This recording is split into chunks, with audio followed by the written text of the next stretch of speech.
Hey Fry, welcome to Galley Harbor. That's where we are, right here in Sausalito, California. It is a cooperative community of artists and maritime workers. I'm the manager.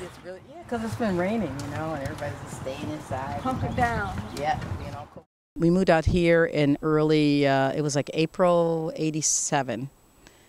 And we got married, and I was just pregnant with Maya, my first, and and I was like 3 months pregnant, I think it was, when I got on the boat for the first time to sail, and it was here in San Francisco Bay, and wow, oh, it was great.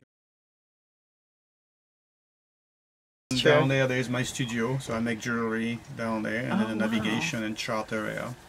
And then the living room. That's it. So yeah, it's all. It's been really a great. And what was it? This was the captain's cabin. And that's Tristan's cabin. Yeah. And then we had. So it's very compact. I mean, it was hard for our daughter, for example. She used to tell me, "Your dream is my nightmare. I hate you." And so it was clear. Okay, that's my dream, and Doreen joined, and I made it clear from the beginning of our meeting that I was a sailor. And I didn't have the boat yet, and I had been delivering boats and being a captain before.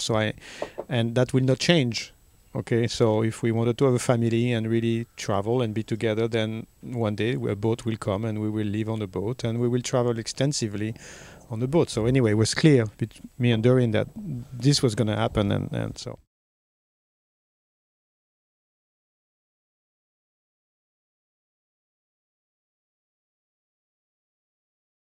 I don't think it's changed me. It is me, you know.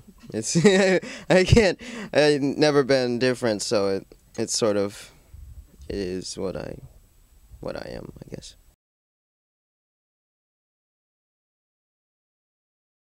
That particular morning happened to be the morning that the guys who had got hit by the pirates the week before were describing their experience.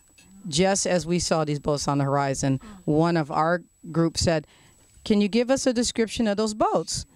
They described the boats, and he says, "Well, sorry, they're here, gotta go." Thank God we were on the radio, and we knew that we could have a head start, and we started running before they were just next to us. Otherwise, they will have boarded one or two boats and take. At this point, they were not kidnapping people and asking for ransom yet. They didn't do that. So they were taking radio. Their working equipment, which is VHF, GPS, and radio. They couldn't catch us. They did pursue, and in fact, what happened was there were two boats chasing us, and it got down to one boat because they are full of people. And you know, and they couldn't go so fast. They were laden with folks, and so finally they're chasing. One boat is chasing until black smoke starts coming out the back of it, and that's when they diverted off. And boy, that was yeah.